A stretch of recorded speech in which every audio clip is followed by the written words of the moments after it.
Let's roll. This is Countercharge, your podcast for ranks, flanks, and kings of war.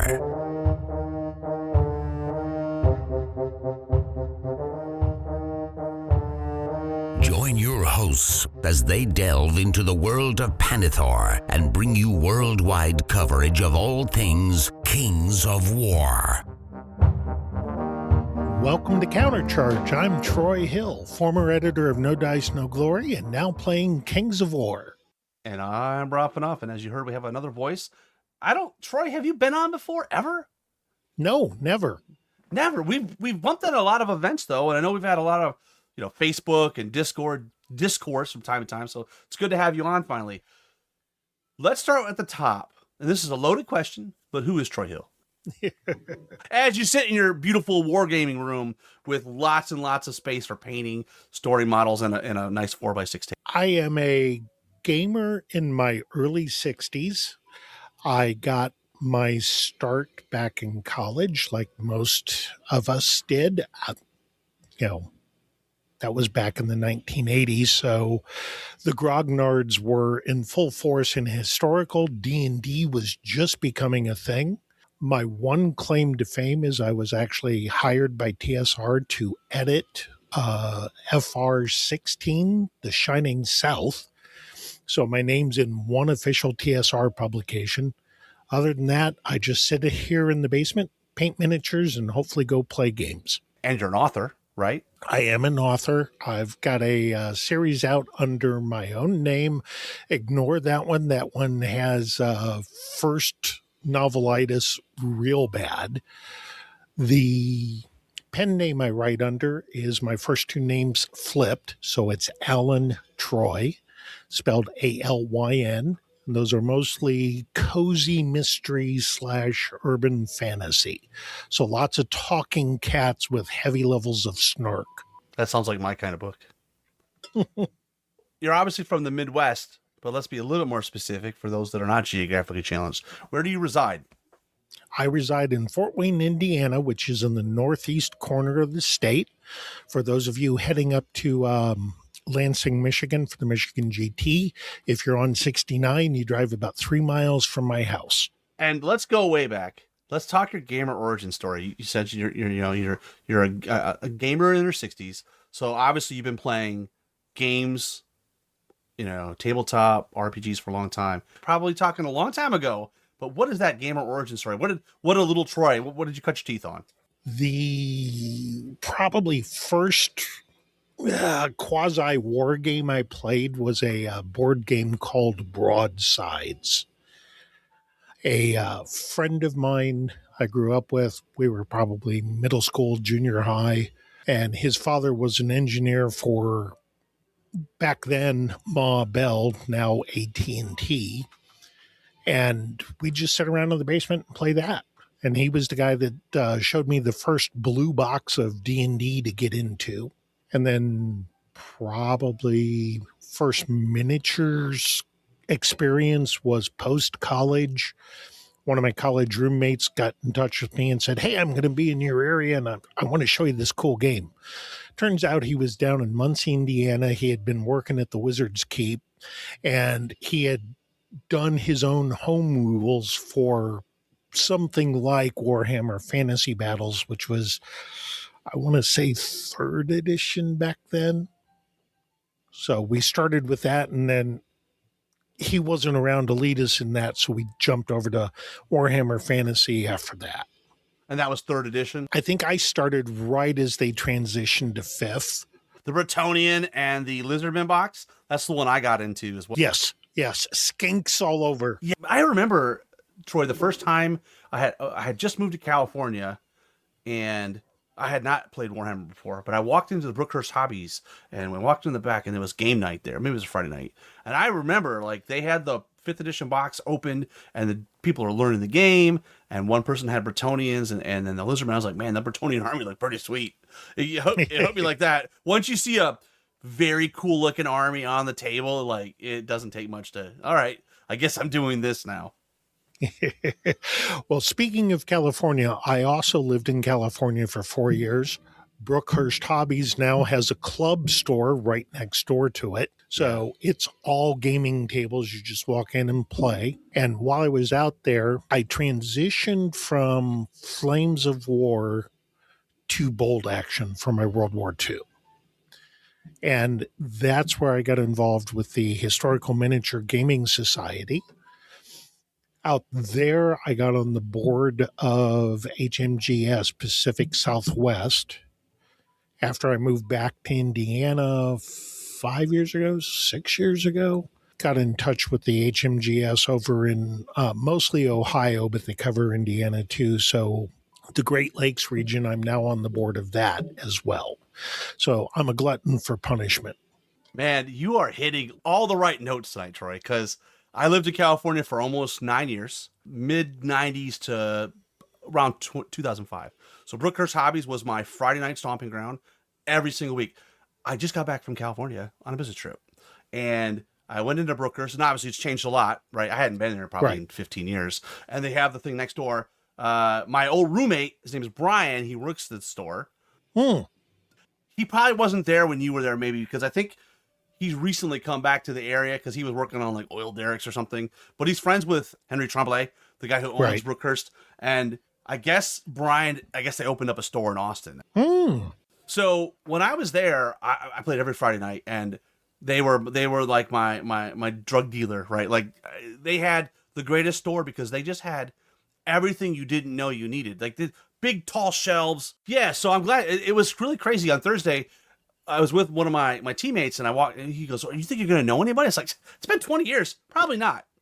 And we're in the store for about an hour. My friend is like into airplanes. He's an aeronautical engineer, and Brookhurst has an amazing model section, right? Like, and he's just going nuts. We're in there like maybe an hour, and I turn the corner, and I just yell, "Brian!" And it was just like so funny that I bumped into this person who used to live with me in a townhouse out there, and we used to game all the time. Now Brian was never a painter. I was like the painter, and I remember he'd be like, "Hey, could you paint this?"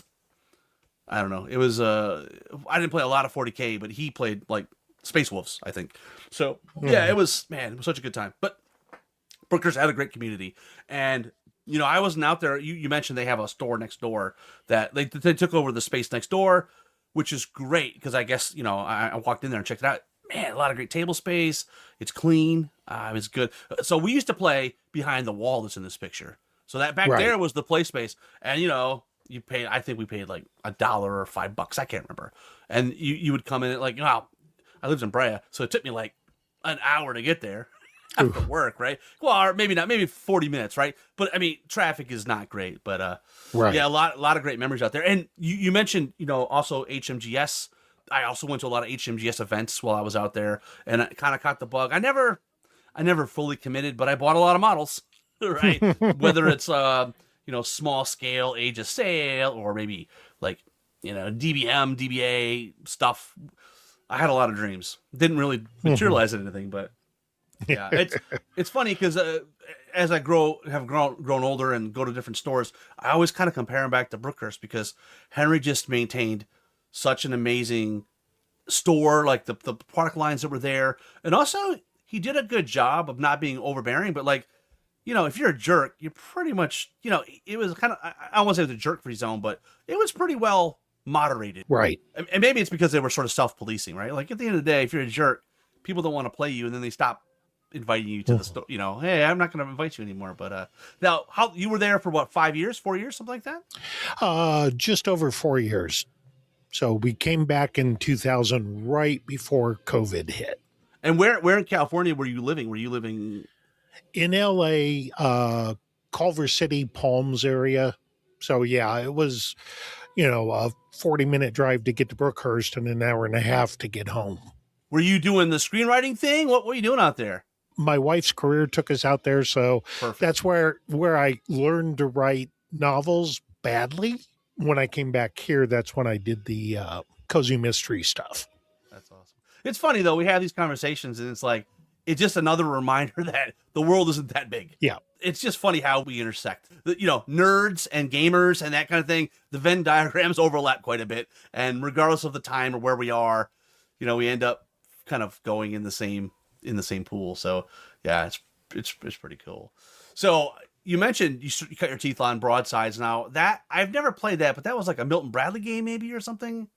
It was. I've seen it in a few garage sales and thought about picking it up, but my wife looks at me like, I'm not playing that with you.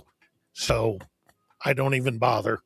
Yeah. So what army did you pick up when you played Warhammer 5th edition? What was the army that Troy was fielding? Started with the Lizardmen's, but didn't get to them right away. Was it Bretonnia or was it Empire that was in that one? Yeah, 5th edition was Bretonian. 6th edition was Orcs against Empire. Okay. So 5th, so Bretonian Knights. And then they had the Bowmen as well. I started with that, started playing with Bretonnia, and of course, Orcs caught my eye. So zagged over to the Orcs, played with them, got them painted up, started working on Bretonians again.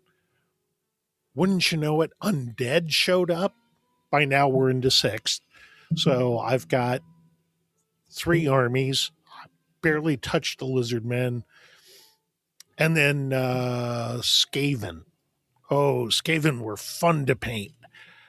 And out of all those armies, the only ones I ever played were Lizardmen in small games and Orcs. When we moved to California, my wife looked at the basement, looked at me and said, pick one game, just one. By then I was already in the Flames of War, so I gave everything that I had that wasn't Flames of War to a local friend who sold it on eBay for me, just kept sending me money. I go into Brookhurst, buy more Flames of War stuff.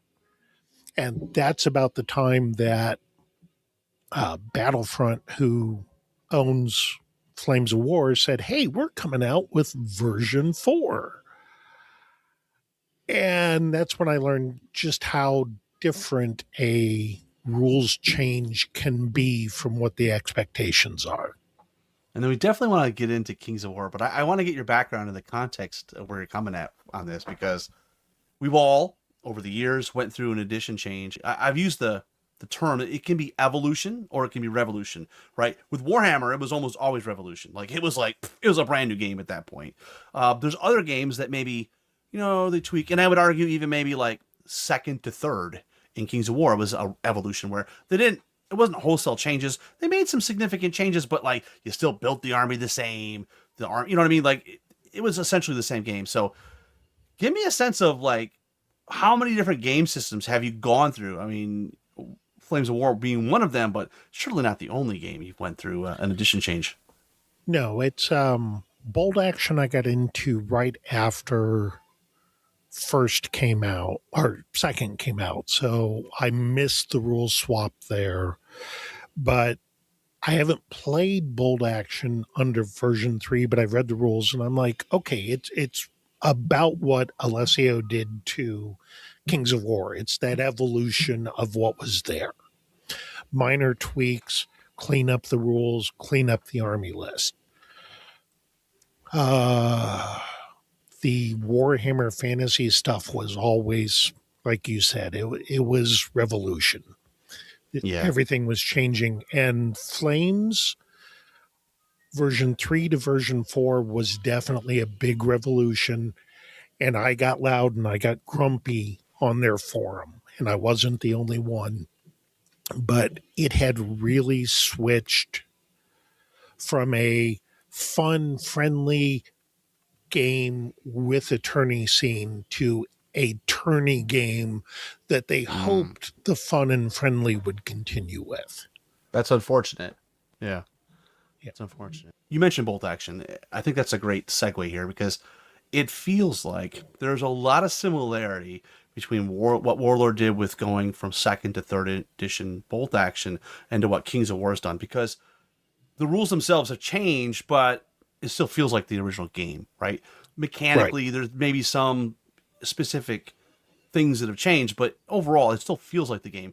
And I think the way they handle the army construction or the army lists also is very similar in the sense of if I recall correctly, Bolt Action just said, here's the new game, and you basically have to get by until the new books start coming out to update the lists. Like, they didn't come out with completed third edition army list all right from the jump, or am I wrong on that? Halfway right. They came out with PDF versions of the new army lists and then released a book about every 3 to 4 months. So it was Germans first. They always do Germans first for some reason. And of course, the poor Germans get left behind as the other books come out. In that regard, though, it's very similar to Kings of War in the sense of everybody got like a list, but then as the new supplements come out, they replace those old lists with maybe more flavorful, more colorful, lists. And I fully expect, I mean, obviously, I don't know how many, I know there's a bunch of countries, but how many different lists are in Bolt Action? Yeah, there's 5 major forces, obviously, between the Axis and the Allies. Then you've got the minor nations with the Finns, and we'll just go with all the others. I'm drawing a blank. The British can be broken down into the British and all the Commonwealth nations. So there's usually one book to cover that.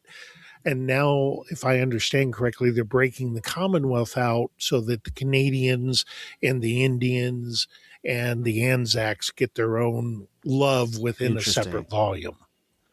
And what faction or nation did you play in Bolt Action?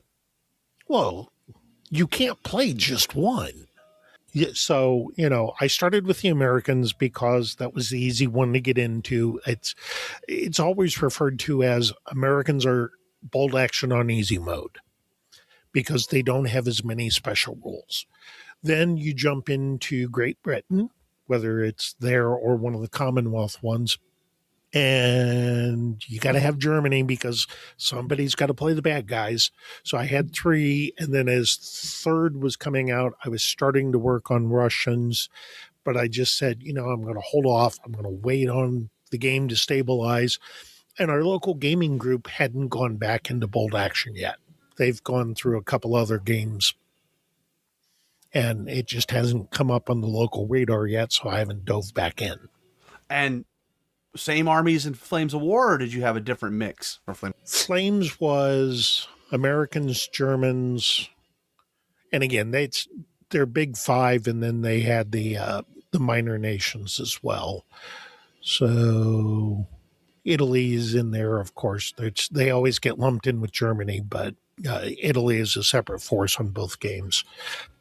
I don't think I went as deep into the armies with Flames because I was still trying to learn the rule. Down in Indianapolis, there was a great group I gamed with, and they had some wonderful players, and then they had some players that were extremely tourney-centric. So trying to learn how to tourney from them was a very educational experience.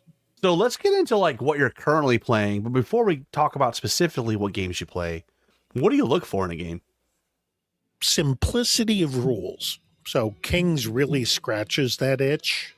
Conquest, another Alessio game, is another one that the rules are very simple. Listening to Countercharge as I was leaving 3rd edition or 3.5, about 2 years ago, I took Jeremy's advice and I picked up Conquest and started to play it, realized that a lot of the gamers here in Fort Wayne had Conquest armies, but nobody had ever put out a call to arms to say, hey, show up and play this game. So we started playing it locally, got a little smallish group going, and it's in the winter doldrums right now, but there's a good 5 or 6 players hitting it local. And I like that game as well as Kings because of those rules simplicity. But where they differ, and this is what's making me drift back into Kings and kind of leave Conquest alone for a while, is the army rules are not as deep on Kings. With Conquest, every time they do a quarterly update, one army gets a total revamp, And it goes from a fairly simple, easy to understand, here's all the special rules, to now it's a lot of if this, then that, and you get this. So it's a lot of complicated synergies that you've got to start to balance against each other. Do I have the right person or the right figure near the right unit at the right time? And have I lined my draw cards up? Because Conquest is a game where you activate by card draw. So you've got to preset your deck, flip the top card over. That's the unit that activates. If you get that out of order with your special rules, you're hosed for that turn. Or you've got to go to plan B and hope your opponent has it screwed up too. There's a lot of similarity between Kings of War, obviously the same author, but I think they've sort of went farther afield of where we are with Kings of War, with like the way they have reserves, and there's a lot of unique things that just, no offense, I mean, there's a lot of people that like it, but it's definitely, it doesn't feel like a traditional ranks and flanks battle game, but it almost feels like it's because the pace of change is so frequent now, and the changes are so dramatic. It's almost become like a lifestyle game where you sort of have to play it all the time. I assume. I'm basing this on nothing other than what you said. I just assume that you got to pay attention because you might come back to the game and there's a brand new army or a different army and it's been completely revamped and it's completely changed. Whereas Kings of might take a while to do that. Sorry. Well, with Conquest, I started with their version of the orcs. And one of the other players that was a solid regular also had that same army. So I thought, no, I'll pick up a second one. Within 3 months of me picking that one up, they revamped it and changed it. So it was the human empire / Bretonian version. And I love the models in that game. That they are sweet. I love painting them. They're bigger scale too, which helps for painting. Right. But I ended up selling them off because I couldn't wrap my head around the special rules. Yeah. Again, was that Thousand Kingdoms? What's the name of that army that you were talking about? 100 Kingdoms. 100 Kingdoms. Sorry, I was only off by a factor of 10. But yeah. Yeah. And the models are gorgeous. They came up with an archangel, which was pieces of a destroyed church put together as an automaton and animated by a divine spirit. That's awesome. But to play that, I really had to get into the spell casting and the spell synergies that went with the Theist side, and I couldn't take the super duper knights anymore. So I sold that off, went with the dwarves. They were simple. No, they weren't. They got a refresh 3 months after I started playing with them. Next thing I know, I'm back to square one of how does this army work? So I'm looking for that simple, what can I do to make this army function and not have to work so darn many synergies to get it to go off. And we should talk about that. When you left Kings of War, one of the things was, I think that was right at the time they had the Lash Clash of Kings book, and we had an underformed command system, right? That, where you had to manage resources. That probably was a bridge too far for you, I imagine. It was. And I was on the Discord about that time, really trying to get people to realize that tourneys are one of the places that new players come in. We don't want them to show up totally new, but at the same point, I drove 7 hours up to Hamilton, Ontario to play in King Beyond the Wall up there, where the only games I had played were a couple demo games with a couple of the Pathfinders in the local-ish area. Was that Dev or who was that? Yeah, I drove an hour and a half down to Muncie to play with Dev. I think I did that twice, and they were both ambush level games. And then Adam Klein, our local, he had just started, and they did a ambush day here locally. So I had 3 games, plus a friend and I were both trying to read the rules. We had not played this game since first edition in the pamphlet form.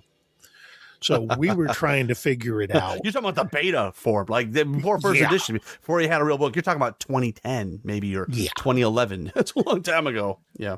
Yeah. So we were both flipping through the version 3 rule book, trying to figure out how do we do this with 2,000 points on the table again. So I go up to Hamilton playing King Beyond the Wall. Okay, I got to create this super monster 300 point thing. and I love John up there who ran the tourney, and he paired me with a guy out of New York that played orcs. And all I remember, K2, Kenny Heisler. Was he like insane?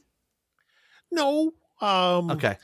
He's colorblind, and you can tell by looking at his force because everything is pretty monotone. But he did a great teaching game with me. And then game 2, I got Alex. The infamous old host of Countercharge, Alex Coos. But, it's in the genes. Jeremy beats up on little kids. So I guess it's fair that Alex is going to beat up on old men. I guess that's just in the gene pool, I guess. Right. And Alex was a fine opponent, but it was a stomping, and then it was a debrief at the end. And I'm one of those where if I'm really screwing up, tell me as you proceed to take advantage of what I just did wrong. Don't wait to the end to go, did you see what you did wrong? No, I did so much stuff wrong. For me, too, it's easier to learn in the moment than to, 20 minutes behind, all the models are not in the right spot, and it's easier just to show me while it's happened. This is a nice little segue to something, which is, not everybody has a local community that they can play at. Right. And so sometimes there are people that most of their games are going to be at a tournament, regardless of whether or not they're actually competitive gamers. That's just where they can go to get a game. One of the perspectives I want you to share is, you're not a competitive player. You have been very clear. You are anti-clock. There's a lot of things about the tournament scene that, is not appealing. But, for whatever reason, you still somehow, and other people like you that aren't maybe on the competitive ilk, still find something rewarding of coming to an event. So just talk to me about how that is. Like, you're not a competitive person at heart, but then you're kind of going to a tournament, which, I'm a fan of not calling them tournaments and just calling them events. But, I don't know that just changing the word fixes the connotation, doesn't really change the what's going to happen there, right? Because, there are events that are a little bit more competitive, for lack of a better descriptor. Right. Coming out of the Indianapolis group, where they played Flames of War very competitively, that group had 4 or 5 players that would go to the Flames of War Masters every year, or if they had to skip, they were often on the bubble, but would end up going up once somebody above them said, no, I can't make it this year. So I'm used to the competitive level. It's the idea of how fun does the person across the table from you make it? And as long as you're laughing and having a good time and, oh man, I screwed that up. Yep. Watch what I do to you. We're fine with it. But if somebody's just that methodical, I'm going to beat you and I'm going to get all the attrition points I can out of you, that's a lot of feel-badsies left on the table.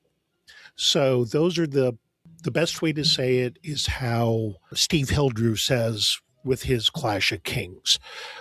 By round 3, you're playing at your level. You just got to get through the first 2 rounds. And the first round may be one where you're at your level, but one of you is going to end up dropping into the loser's bracket. The other one's going to go into the winner's bracket. And if it's you, well, you're going to play another good player, even if you're not. Just expect to be shellacked the first 2 rounds. And if not the first round, definitely the second. And then from that point on, that's why I like 5-round tourneys. Those last 3 games are usually the funnest. Yeah. When I always tell people, if you're going to an event and you're not really, you are nervous about it, or you're not the competitive ilk, just talk to the TO and tell them. And, there's nothing wrong with the TO matching you up in the first round with someone that's coming to the same coming to the table with your same intention, right? Just to have a good time. And now that doesn't help you in the second round, because one of you got to lose and one of you got to win. And then, so that's where you're talking about, like, you end up getting bounced up and maybe you're playing a 20-0 player, it is what it is. But by the third round, we hope that you have fallen to the correct strata. You're playing people of like skill. Yeah, and that's where I've run tournaments in the past in both Bolt Action and Flames. And coming back here to Indiana, I was a raider for Warlord for quite a while. So, of course, I've got to host events occasionally. I did a beginner friendly tourney for Bolt Action here in Fort Wayne, and I had a 20 something young player bring his nephews.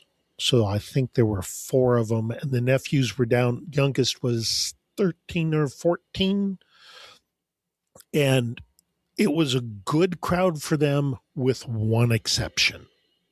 So I had to be very careful who I paired those 3 young players with. And, the very first thing I did was walk up to one of the players that I thought would be a good fit for, can you take on the youngest kid? And that player said, no problem. I'm a teacher. I understand how it goes. And he knew at that point he was taking himself out of the running because he was going to have a teaching game. If you have a person that has the right spirit, like those can be very rewarding opportunities, because I look at those as opportunities to create my next opponent. I don't find it fun just beating up people that don't know how to play the game, right? I would rather teach them how to play the game so that the next time we play, they're a little bit better and a little bit more competitive, and slowly, incrementally, we sort of, iron sharpens iron, right? Try to get, which I believe Steve Hooter does not like the phrase iron sharpens iron, but I didn't make it up. So Steve, you're wrong, but regardless. So rather than ask you what games you currently play, what don't you play? A lot of stuff. I've never played Warhammer 40,000 or 40K. No desire to ever play it. The only sci-fi space game that I've played for any length of time was Star Wars Armada, but I sold that off before they flipped to the latest edition that killed everything. Yeah, the game isn't even produced anymore. I guess the cost of making the models might be too expensive, or I'm not sure, but the models are great. I've actually never played the game. I have, like many things in my life, it's in my pile of opportunity, and maybe someday I'll have the opportunity to play it. But what I tend to do is pick one game and focus on it, and then maybe branch out to another game, but it's just because somebody locally is playing that. And so, like right now, I have Conquest and I have Kings of War. I told the Conquest guys, I said, I'm out for the winter. Definitely the spring. We'll see about summer. I want to try to get Kings going with Adam, our local Pathfinder.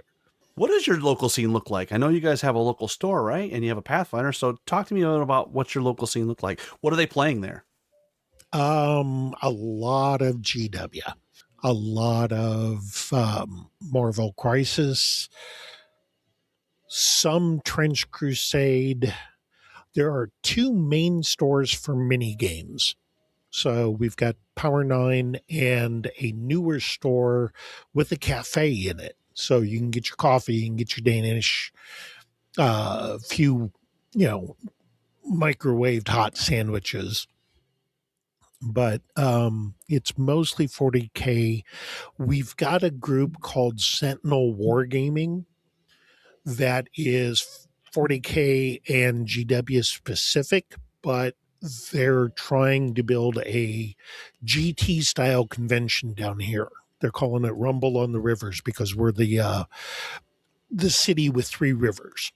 They're trying, and I was going to run a Conquest tourney at their event last October, and it failed to go off. I had even gone online, talked on the Discords, asked all the players in the 3-state area, because we do southern Michigan and northwest Ohio pretty well in this area, and said, what do you guys want?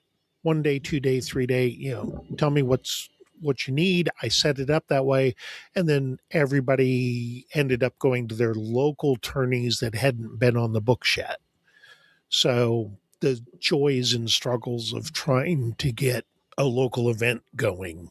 Yeah, it's difficult, especially the first time where you're running a one-off. Like that first one is like, And I just tell people, just try to get like 8 people, right? Like, Yeah. just try to get however many you got, and don't really worry about how many you get, because it is what it is. You're competing against, a lot of others. There's a lot of things that are pulling on people's time, right? Not just war games. And so you just start with that. And then the trick is, hopefully over time, if you can make it an annual thing, you can build up some audience and try to make it a bigger event. But, I don't know about you, Troy. I actually find the events that are between 20 and 30 players a lot more fun than the 64 player events. I don't know. Oh, It's more personable. I think it's typically going to be a little bit more local focused. And so there's already a lot of relationships built within that smaller group. And I don't know, I just always have more fun at the smaller events. And, the 8-player 4-table tourneys in your local store are also fun, but you're always playing the same people over and over again. 100%. Put your local gamer hat on. Your local gaming store, are they pretty supportive of the different games that you guys are trying to play? So if you're getting Conquest, they're gonna stock the miniatures, or is it one of those things where they'll order it for you, but they're probably not going to stock it? They'll order it for us at both stores, and I totally get why in today's climate you don't want to buy stuff, put it on the shelf till you've got a big thriving community. But the downside to that is it helps grow a community if there's product on the shelf. Spontaneous purchases are a thing. And if you gave somebody a cool demo, or they saw your army and then you walk the shelf, it is really interesting about like a game like Trench Crusade, which is a Kickstarter game. The game's awesome. I mean, Tomas printed it, I think. XGW person did the rules. I mean, the artwork's fantastic. The 3D printed models are fantastic, but I don't know how a store gets behind it, right? Because I guess they are coming out with some plastic kits at some point, but it's one of those things where, what do you stock on the shelf? Right. It's always curious. And I think the other problem is, it's not even that the in all cases, the models are available physically. Sometimes they're hard to get, but also there's just the competitive landscape. There's just so many games out there. It's a no-win situation, right? Because almost all lose, because you'll guess and you'll put your bet on whatever. Oh, I'm going to bring in Kings of War. Okay. But you're probably talking, $500 to bring in, an order worth, to make it worth your while. And then maybe your community doesn't really, it's not what they wanted. And I guess that's what it comes down to. It's really hard to really gauge what people say, but then what are they actually going to buy? They might tell you one thing. Oh yeah, we'll support it. But then it's different when they have to put their money on the table. So. And Roundtable was real good when we started Conquest. They set up their account with Parabellum, and I hope that Kyle and his crew here in the U.S. are better at this than the Parabellum ones were. They steered the store to purchase stuff that has sat on the shelf because it wasn't what the local players wanted. It was what Parabellum thought would move.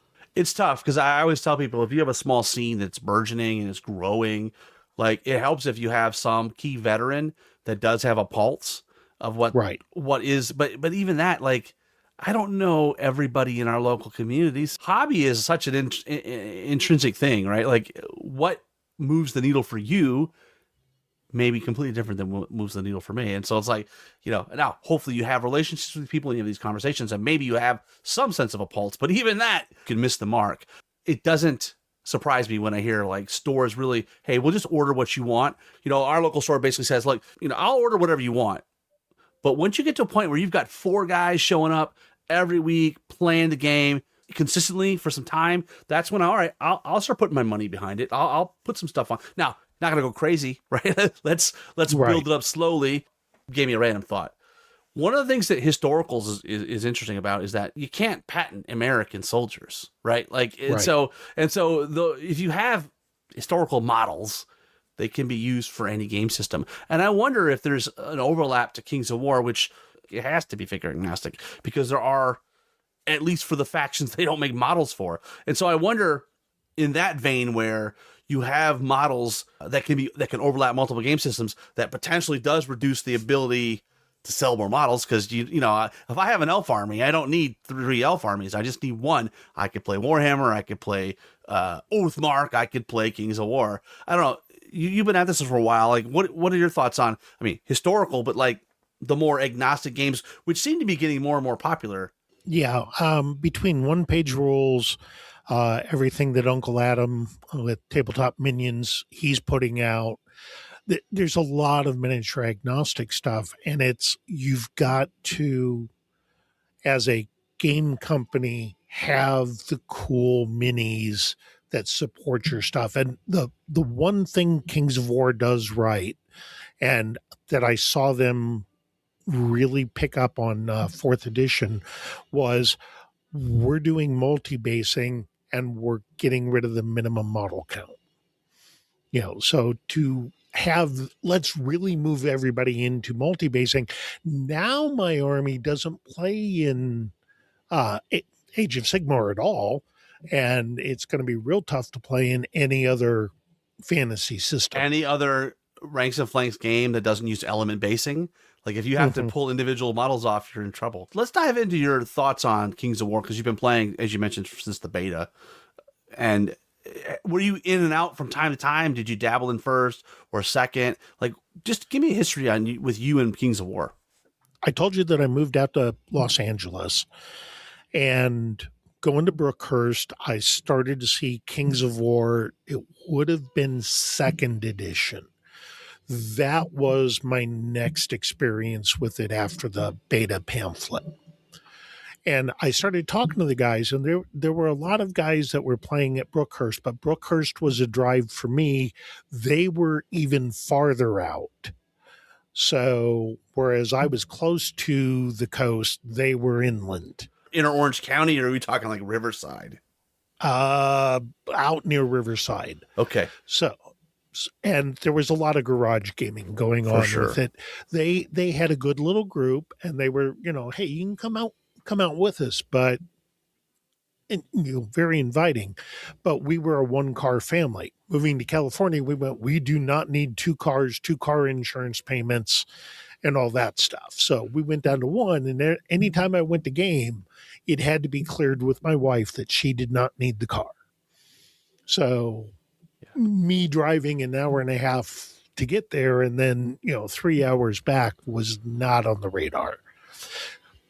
Now, talking with the guys there, because when I was in HMGS and running bolt action events and Flames of War events, I was running stuff at Strategic Con. Man, you're hitting all the notes, man. Strategic Con, was it the Westin Hotel? Hilton. But right there by the airport, right? Right. So I go out there and I go talk to those guys in between the rounds of my events that I was running. And I just kept looking at it, go, man, I want to get into this. I want to get into it. Third edition book came out while I was there at Brookhurst, and I picked it up, and I never pulled the trigger on getting with the local group. I started to buy goblins. So I had a couple boxes of Manic Goblins. I was like, well, maybe I should do dwarves. As I'm reading this, it looks like goblins are going to be a lot to paint. Let me go with dwarves. So I started buying dwarves. And while I was at it, I picked up some undead just because it's undead. And then before I pulled the trigger and got into it, my wife's job brought us back to Indiana. So never connected out there. When I got back to Indiana, COVID had hit, and I bought the big green book, or brought it out, started to read it. And the next thing I know, hey, here's Ronnie saying, here's the red book. Thanks, Ronnie. The 3.5, it basically pulled in all of Uncharted Empires into one book, which, I mean, all right, it makes sense if you only have to have one SKU, but right. It also kind of coincided with their move to, more of the digital, the app and the companion. And so, yeah, it definitely, it was a bit of a sea change there. That's where I started to really get into Kings of War, because the only thing I had going locally was bolt action, and I really wanted rank and flank fantasy. So there were one choice, basically. You were getting back into it in second. You obviously were playing in third. You knew about 3.5, and you kind of played up until that last, that last Clash of Kings book where we brought out, some optional rules like the commands. But just talk to me, what was the state of Kings of War 3.5 that kind of made you, I'm ready to take a break, try something different? The rules themselves were fine. It was more of how the turning scene was going, because the only place I could really play other than one local player, my friend that had played it in beta, and he basically had Empire of Dust. So I'm going to play the same guy over and over and over and over again, or I'm going to start going to tourneys. That's why I went up to Hamilton to, get my feet wet. You do learn the rules very, very well by playing a 5-round tourney. And after that, Michigan GT, I'd gone up the year before to help with the Warlord booth and played Ringer in the Bold Action tournament. And I kept going over and talking to Mike Carter. And I talked to about everybody except you. Yeah, I might have been the only one that you didn't talk to, because I know you were popular up there. Yeah, I was running around just trying to get a feel for it, and I kept talking to Mike. It's like, I really do not like the idea of the chess clock. Let's talk about that, because you're not the only person that doesn't like a chess clock. The extra. So from a TO's perspective, it makes the train run on time. Right. The positive spin is that it makes a player be more concise in their thought process about what I need to do, because you have limited amount of resource there. You have to beat the clock. Flip side is there's some people that find it as, and maybe this is in your camp, just too much pressure. I'm just here to have fun, and I don't need the clock. So maybe speak to the because you are, in terms of anti-clock, I think you're number one on the list. Coming back in, I decided, hey, version 4 is coming. I want to get back into it. I'm going to deal with the clock. I go to attorney. Clock's part of it. If I clock out and my opponent and I are having a good game, I will stay there and let them kick my butt all over the place. If I'm playing one of those players that I'd just rather not be against and I clock out, well, tell you what, you take over, you do what you need to do. Here's my army list. I'm going to go over there and watch that game, and because they look like they're having fun. And then I'll come back and you tell me what the score is. We'll write it down. I'll turn it in. But what really drove me away from 3.5 was the combination of all the little stuff. Here's the clock.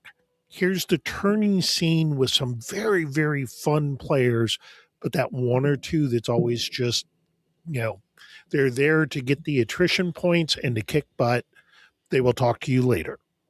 They're there to win. I rarely got those guys, but I know they exist. And when I talk to them online, of course, that just reinforces the stereotype. Yeah, on Discord, probably. Hey, on Discord, yes. The straw that broke the camel's back on 3.5 was the command orders. I was like, it is one more thing I've got to track while I'm under pressure with the clock. It's funny you say that, because I said when command orders came out, I'm happy to try them. But what I wanted, and I'm glad to see that it did happen in 4th edition, is there's been some consolidation. Mm-hmm. You've got command orders, but like they've replaced the army special rules, right? That we used to have. And in some cases, maybe some of the auras and some of the other effects that were already in the game. Because that was the thing that bothered me about command orders, was that it did feel like it's one more thing that we were already able to do in other ways. Right. And I think in retrospect, which I didn't know at the time, one of the things that was like, you know what, we don't really need the resource mechanic, the resource management piece. Make them tied to a hero, which is what they ended up doing. And, you just get them and you can roll the dice, and you're not spending command points. You have 2 dice or 3 dice, roll it. If you get the number, you get the number. It took out some of the thinkiness or planning, which is good. Right. And watching how that came about, it was basically anybody playing, what was it, Firefight? Dead Zone, they were like, you need command orders in Kings. I'm like, do we really? We've got all these other mechanics here. Do we need command orders?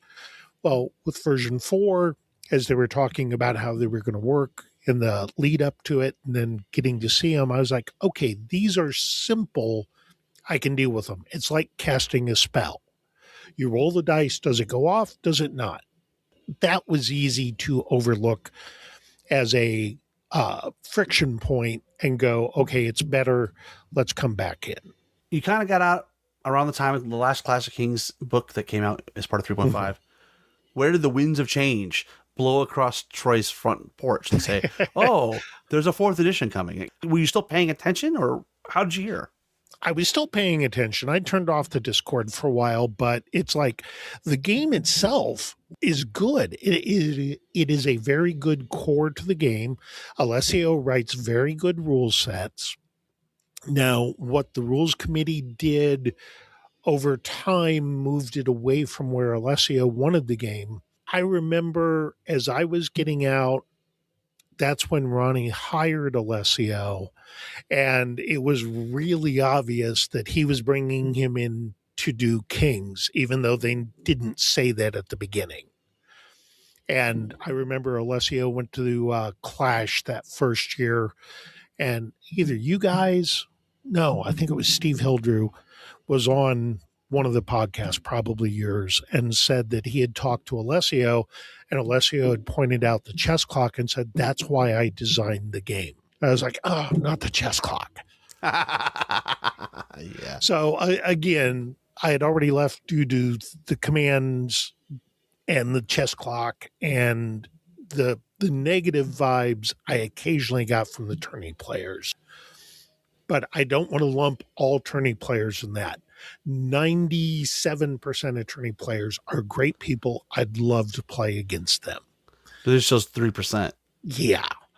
There's the 3%. If I know that's what they're going in for, I will just get through the game as fast as I can. Mm-hmm. Next round is coming up.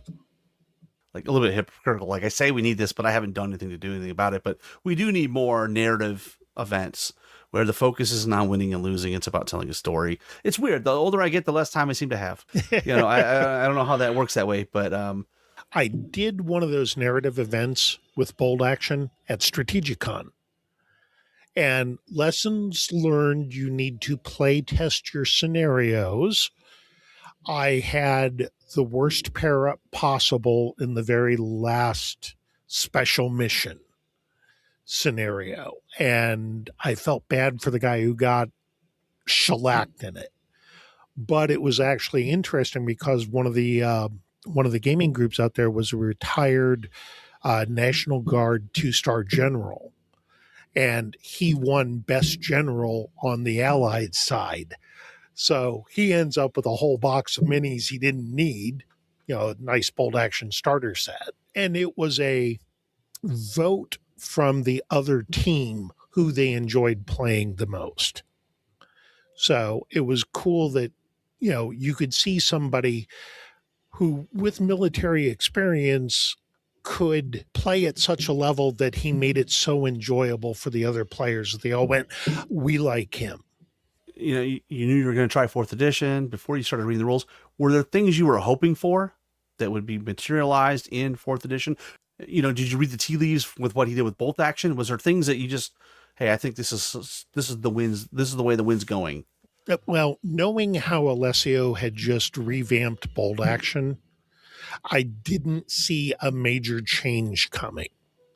I saw, from past experience that Alessio would do the minor tweaks, a few rules overhauls, but the flavor of the game probably wouldn't change. I went back to what I said for Flames of War, going from 3rd to 4th edition. I always said as I was moving out to California and waiting on the new edition to drop, Battlefront's a good company. They did great 2nd to 3rd edition. They're not going to screw this up. And while the core group that's playing it now says they did not screw it up, I believe that they did. They did Revolution plus some.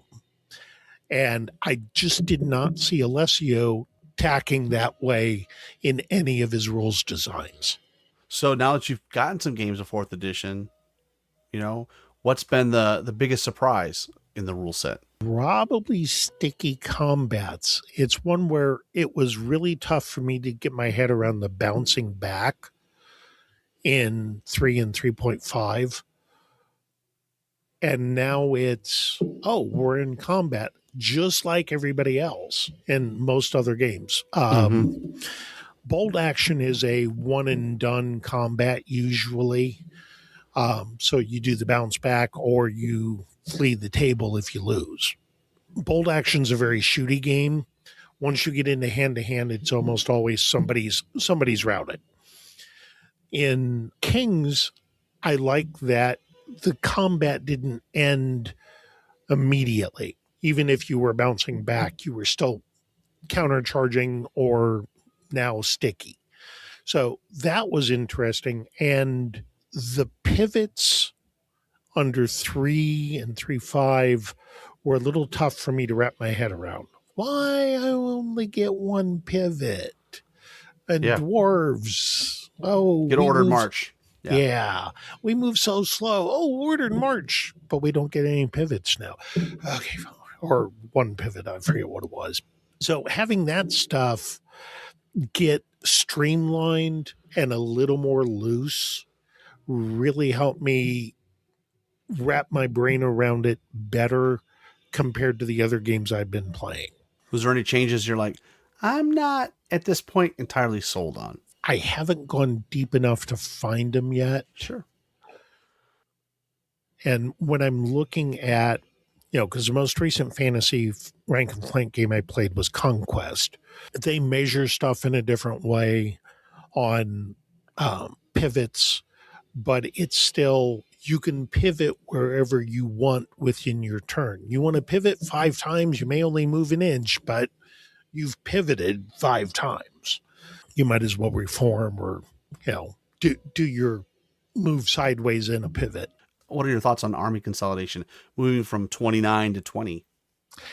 I did not play any of the armies that were the branches off the others. So for me, it makes sense.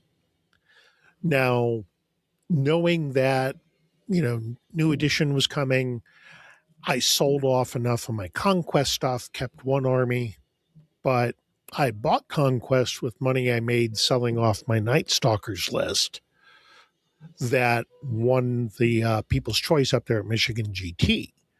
I was like, it doesn't really fit my play style. I'm abandoning Kings of War. I'll sell it off. I invested all that back into Conquest minis. I sold my Conquest minis. I might as well go buy some Kings of War. So underneath the painting table, I've got Basileans. I've got Abyssal Dwarves. On the painting table, I've got my Orcs because I already had Orcs and Rift Forged, but they both needed to be tweaked because of the new army lists. So I'm building up core units there. And I did Forces of the Abyss. I'm 95% done with that. Let's talk about the change of pace and how it's evolved in 4th edition. So historically, we had a Clash of Kings book in the fall. Maybe there's an army update some point during the year. But now we have a much more specific pattern of change, right? So, all the lists are there in the main rule book. And then in addition to that, every 6 months, we're going to have 4 armies updated. So, you're basically going to be getting 8 armies updated per year going forward. I don't peg you as someone that's really into the lifestyle game where you're always chasing the meta. Does that mean you don't care? Or does this impact you in any way? Well, go back to what I said about why Conquest was driving me nuts. They would do a major update to an army and totally change the synergies around. And right now, unless you're in the invasion book, that army is pretty much static. It's basic. It's basic plus, but it's baseline. It's going to get better when the book it's in comes out. So I'm looking at Orcs, whether I play the Rift Forge theme or more of the generic grunts. Well, good news, it's all one army now. Yeah, but one side is desert based, the other side is Rift based. I see. For those who don't know, when Countercharge did their slow grow under 3.5. Long time with, ago. Yeah, with Long Jeremy and his goals. And Ice Elemental painted, I think. Yeah. Well, I did my Swift forged orcs with the Taylor Swift theme. So every orc is wearing glitter paint. We should talk about this because you are an epic hobbyist. And I didn't really, I'm remiss if I don't ask you about that because you are a hobby master. So the first time I met you, you had a Nightmare Before Christmas army, which was Correct. bonkers. Let's talk about, first of all, question number one, your love for the hobby. And then maybe question two, a follow-up would be, I think Kings of War, and maybe you can disagree or agree, I think Kings of War does facilitate some of this because they're not pigeonholed, like they don't make all the models. It's not as prescriptive as some other game systems. You have more opportunity for creativity. Even model selection aside, the fact that we have unit basis, now you can tell a story and stuff. So, all right, there's an open invitation. Okay, I love the hobby aspect. I am not a good painter. I use a lot of speed paints. I knock stuff out fast. So when anytime there's a slow grow, when I was dealing with Jeremy's SMART goals, I just shook my head and I said, okay, I'm going to have this 3/4 painted before the first month is done. What I'm going to have to do is come up with a theme, work on my paint while I develop the theme. Oh, I'm going to do Taylor Swift orcs because we're Swift forged instead of Rift forged. Let me go figure out how to do this. So I spent, 2 weeks watching Taylor Swift videos and trying to figure out what was going on with the Eras tour because that was big there. And everything just needed glitter paint. So glitter paint, we did the basic blue backdrop, and I took the toothbrush of white paint and peeled the bristles back so it would splatter little droplets all over the place. Little techniques like that. I would rather go spend time finding fun new hobby ways to create the little diorama on the set. And I really wanted to take that one to Michigan GT, but I decided I was going to back out and not go that year. But the idea was I found some 3D printed female bards that I painted green, and I didn't realize it, but I bought the semi-nude ones, so I had to do some painting of pasties and panties. Fortunately, sparkle paint covers up a lot of stuff, and every base got a Taylor Swift orc lookalike, or as close to it, strumming a lute or a few guitars in there.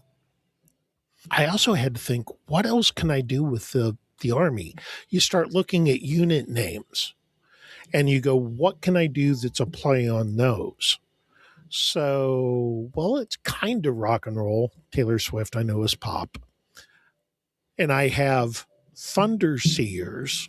Do we know any continent with rock gods that have a song based on thunder? So my Thunder Seers, I 3D printed because they had just hit the vault about then. And I did a lot of green stuff modifying, but I now have Angus, Malcolm, and Brian. So I can badly warble my thunder every time these guys move. You just need to bring your phone out, Troy. Well, I did pick up the cart. You can see it behind me here, the cart for the movement tray to take to the, there's room for a boombox on the bottom. So we can bring the thunder. But the question is, what army do I want to play? Do I want to play the Swift Forge, or do I want to play the Forces of the Abyss? Which, by the way, they have a theme too. That theme is, what if the Forces of the Abyss went up against the Ghostbusters and stole their tech? So now they are going Alohi hunting. These are the Alohi busters. Now, on the lower abyssals and the succubi, I can't put proton packs on them. That I tried to print them that small. It did not work. But the berserkers and the whatever the other I'm drawing a blank on what the unit are. They've got the proton packs, and I put the guns in their hands. So, did you know that if you take and spread hot glue in a string on something like wax paper that you can peel it off of, you can then spray paint those various colors, and now you've got streams of ectoplasm. And they're durable. They won't break either because it's hot glue, right?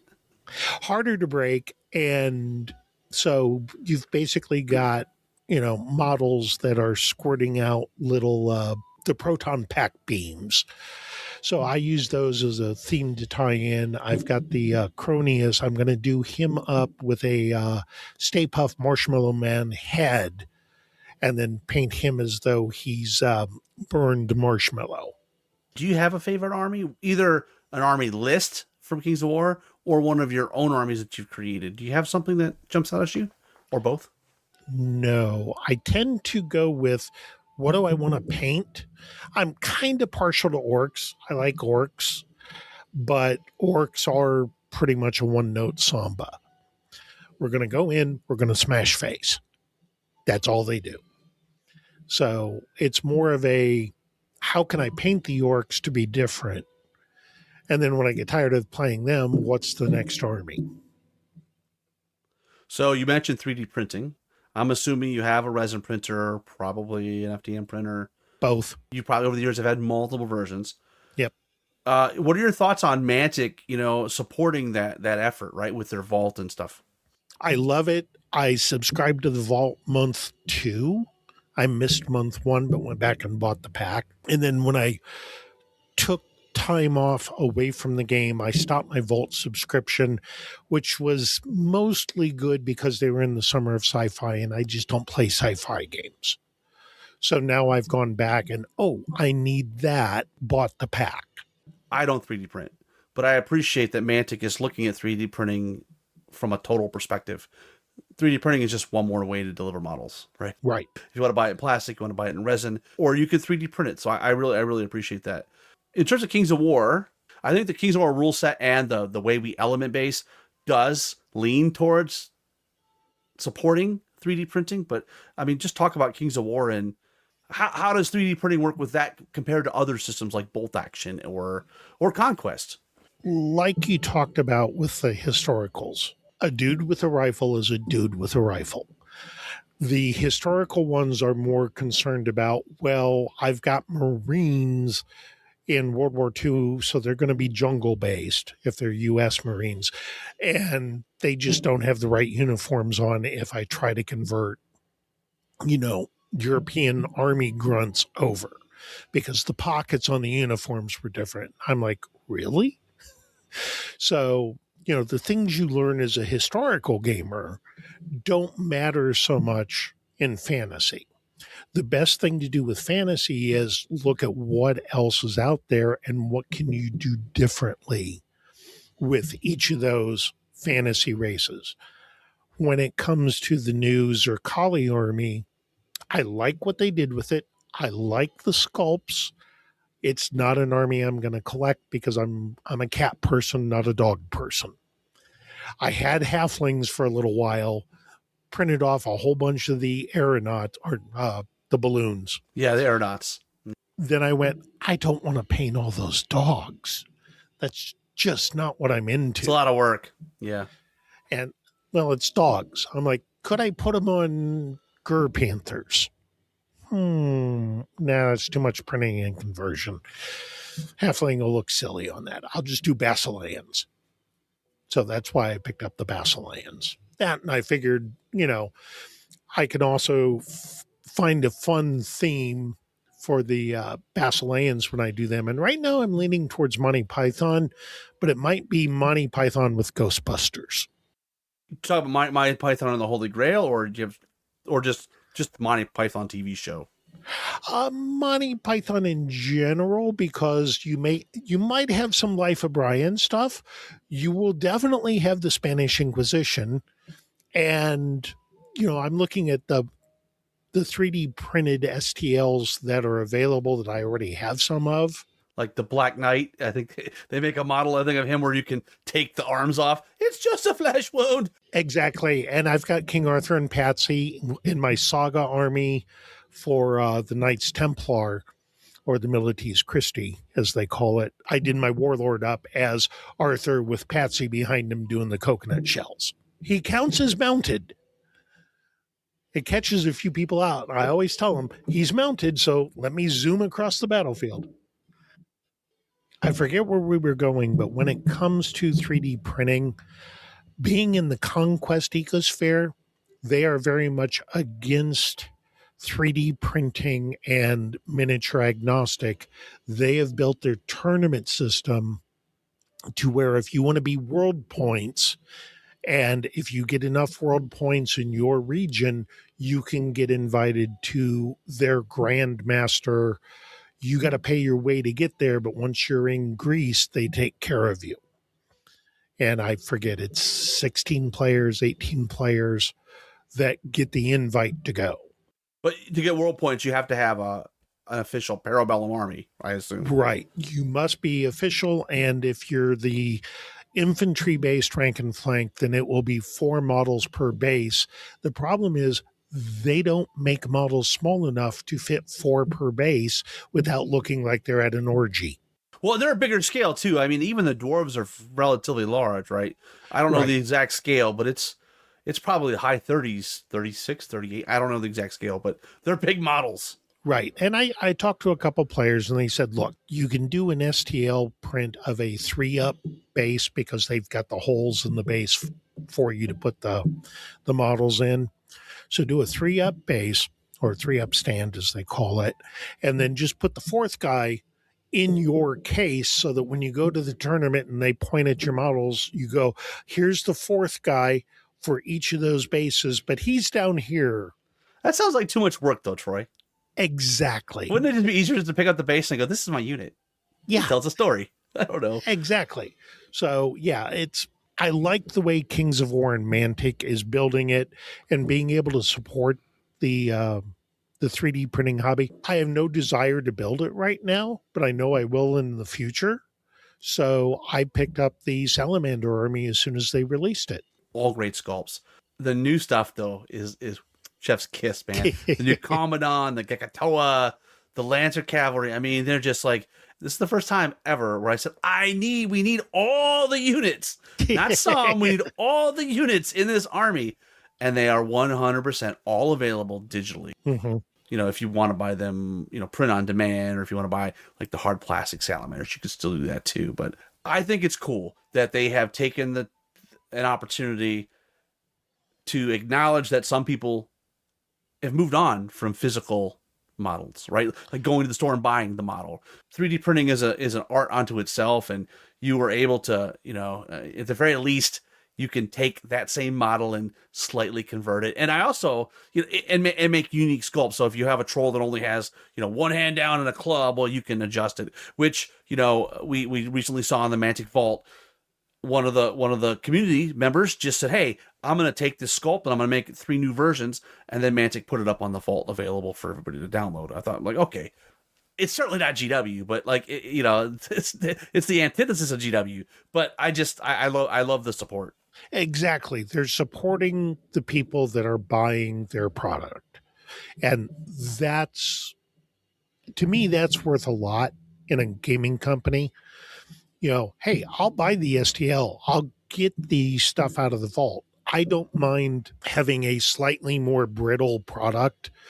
I got the Orc Mega Army, the old one that has the gore riders and the soft plastic. Yeah, that was the PVC. Not great, but I have an Orc Army with them. The spears are all droopy. Yep. You leave them in the car, they warm up. What you're saying, though, hits the mark there. They're basically allowing you to engage and play the game the way you want to play it, right? Or they're selling you the models.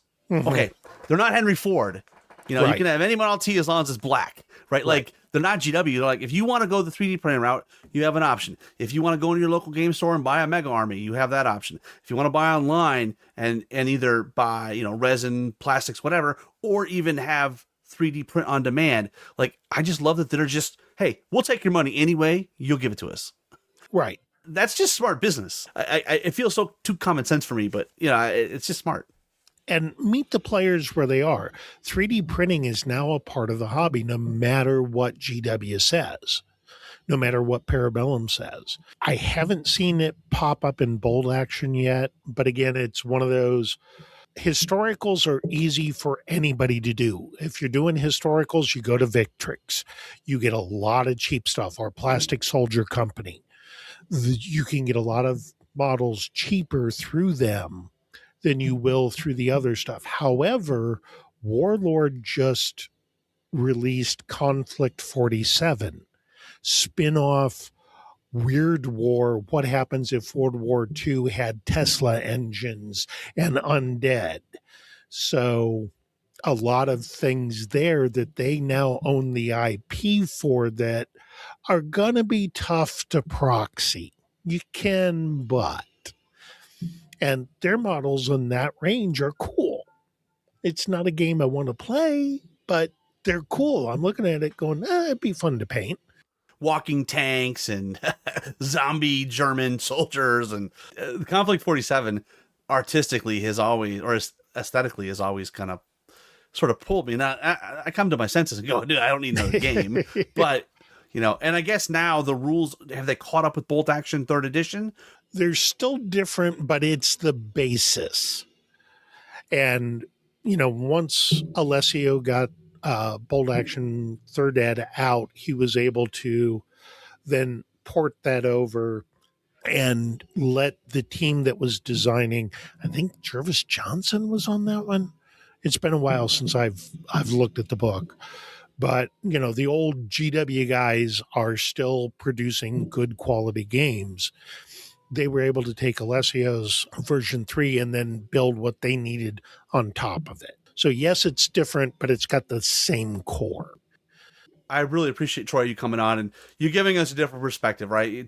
Typically, we have had, newer players or players that are more of the competitive bent. And so it's nice to have a different voice, a different perspective, that for you, it's not about winning and losing. It's about having fun. Exactly. If we both have fun at the table, it's a great game. I don't care who wins or loses. So before we get out of here, though, do you still have your blog? You had a blog, did you not? Yeah, I was editor for a blog called No Dice, No Glory. It's still in existence. I just stepped back as the editor, and we've got a few new faces in kind of at the top of the hierarchy there. No Dice, No Glory.com. We cover all things gaming, except they don't do a lot of GW. I don't think we need to enter that space. The new guys haven't even mentioned it. But what we do cover is if you're rolling dice and moving minis or board games or computer games, we cover it. And you can go back and read some of my work on the Michigan GT. Just search for my name in the search field on NoDiceNoGlory.com. And there's even a podcast where Mitch Reed, our grand poobah and founder, he interviews a lot of people from the gaming industry, and he works as a professional war gamer within the military sphere. I believe right now he's working for the U.S. Marines, but he's also worked for the Pentagon, et cetera. He's a retired colonel out of the Air Force. So he brings a lot of knowledge to both ends of that equation. And where can we find anything about Troy Hill, the author? You want to go to Mystic Brews Pub, as in publishing.com. So MYSTIC brewspub.com. That's got all of my Alan Troy books. And like I said, the other ones, I need to write the final book in the Troy Hill books. But I have to George R.R. Martin the world. Robert Jordan did it to us too. So, you wouldn't be the last. Yeah, it's a death and rebirth cycle, and by the time you hit book 7, it's coming. So, when COVID hit and we were dealing with all the political around that, I was like, I'm not in the mood to write this. Let me go write murder mysteries. Sometimes it's good to change your perspective. Yes. Well, Troy, I appreciate you coming on and sharing your background and how you got into war games and your in and out relationship with Kings of War. The nice thing about Kings of War is you can go in and out. The game really doesn't change that much. I mean, we only get an edition change every 4, 5, 6 years, right? So, you're probably good for a little while. Exactly. Well, that's going to do us tonight. And until next time, keep countercharging. Thanks for listening. And we'll see you next time on Countercharge. Please let us know what you thought of the show by emailing us at counterchargepodcast@gmail.com, on Twitter at countercharge15, or by commenting on the Countercharge Kings of War podcast Facebook group. If you enjoy the show, you can help others find out about it by leaving positive reviews on iTunes. Until next time, keep countercharging. Music is a composition of Kevin MacLeod and is licensed under Creative Commons.